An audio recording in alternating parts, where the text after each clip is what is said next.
یہ جنگ جو ہوئی ہے کربلا میں، مارکہ کربلا جو ہوا ہے، یہ یزید اور امام حسین کے درمیان نہیں تھا، بلکہ حسینیت اور یزیدیت کے درمیان تھا۔ یعنی یہ شخصی لڑائی نہیں تھی بلکہ نظریات کا تصادم تھا۔ اگر شخصی لڑائی ہوتی تو یزید جیت گیا تھا، بطور شخص حضرت امام حسین شہید کر دیے گئے اور یزید جو ہے وہ تخت و تاج پہ متمکن رہا۔ تو اگر یہ شخصی لڑائی قرار دیں تو یزید جیت گیا اور امام حسین ہار گئے، یہ شخصی اگر لڑائی قرار دیں، اور اگر یہ لڑائی نظریات کی قرار دیں، اور جو حقیقت میں نظریات کی لڑائی ہے، تو یزیدیت ہار گئی اور حسینیت زندہ باد ہو گئی۔ یزیدیت کا جنازہ نکل گیا۔ وہ تخت و تاج جس کے لیے یزید نے اتنا کچھ کیا تھا، اس کے اپنے بیٹے نے اس پہ تخت پہ تھوکا۔ یزید کا بیٹا معاویہ بن یزید جب تخت نشین ہوا ہے تو وہ گھر سے باہر 6 ماہ نہیں نکلا، اس کا جنازہ ہی نکلا۔ تو لوگوں نے کہا آئیے نا تخت پہ بیٹھیے، کہا میں اس تخت پہ نہیں بیٹھنا چاہتا جس سے آل پیغمبر کے خون کی بو آ رہی ہے، میں نہیں اس تخت پہ بیٹھنا چاہتا۔ اور پھر اس کا تخت سمٹ گیا، اس کا نام مٹ گیا، کلنج کے مرض سے تڑپتا ہوا مرا اور انتہائی ذلت کی موت مرا، رسوا ہو گیا، اس کا نام بھی باقی نہیں ہے۔ میں گزشتہ برس کربلا میں حاضر ہوا تو حضرت امام حسین کا چمکتا ہوا روضہ نور دیکھا۔ وہ لمحے بڑے دردناک تھے جب ہم کربلا میں پہنچے اور رات کا موقع تھا، تو ہمارے ڈرائیور نے کہا کہ یہ نہر فرات ہے، وہ نہر فرات جو چمکتی رہی اور جس کی لہریں اچھلتی رہی، اور کربلا کا یہ مقدس قافلہ پیاسا رہا۔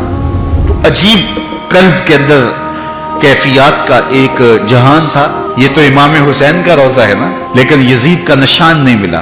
میں نے تاریخ کی کتب میں ڈھونڈا کہ یزید کی قبر کہاں ہے، تو مجھے تاریخ نے بتایا مزبلہ دمشق، دمشق کے اندر کوئی جگہ ہے جہاں لوگ کوڑا پھینکتے ہیں، تو اس کوڑے کے نیچے کہیں یزید کی قبر ہے۔ نشان بھی نہیں ہے کہاں ہے، لیکن اتنا پتا ہے اس روڑی کے نیچے یزید کی قبر ہے۔ یزید کی قبر مزبلہ دمشق میں، اور امام حسین کا قبضہ آج بھی کربلا پہ۔ تو یزید کا نام مٹ گیا، اس کا تشخص مٹ گیا، امام حسین کا نام بھی باقی، آپ کا ذکر کی باقی، اور آپ کے تذکروں کی خوشبو بھی باقی۔ تو یہ شخصی لڑائی نہیں تھی۔ میں نے اس دن عرض کیا تھا کہ طلحہ بن عدی بن حاتم نے 30,000 لوگ پشت پہ کھڑے ہونے کی بات کی تھی، لیکن امام نے اس پیشکش کو ٹھکرا دیا تھا، اس لیے کہ آپ حق اور باطل کی راہیں اجالنا چاہتے تھے، اور وہ انہوں نے اجال لی۔ حضرت امام حسین کی شہادت کے بعد بھی یہ جنگیں جاری رہی۔ مالک اشتر کی قیادت میں مختار سقفی کی فوجیں ابن زیاد کی فوجوں کے مقابلے میں فرات کے کنارے لڑ رہی تھی۔ اللہ تعالیٰ نے فتح دے دی، ابن زیاد نے گھوڑے کو ایڑ لگائی اور میدان چھوڑ کے بھاگ گیا، باقی جو بھی قابو آتا اس کو پکڑ کے قتل کر دیا جاتا۔ خیر یہ لوگوں کی پہنچ سے بہت دور نکل گیا، لیکن اس کا جی گھبرا رہا تھا، پیاس کی شدت تھی، گھوڑا بھی ہانپ رہا تھا۔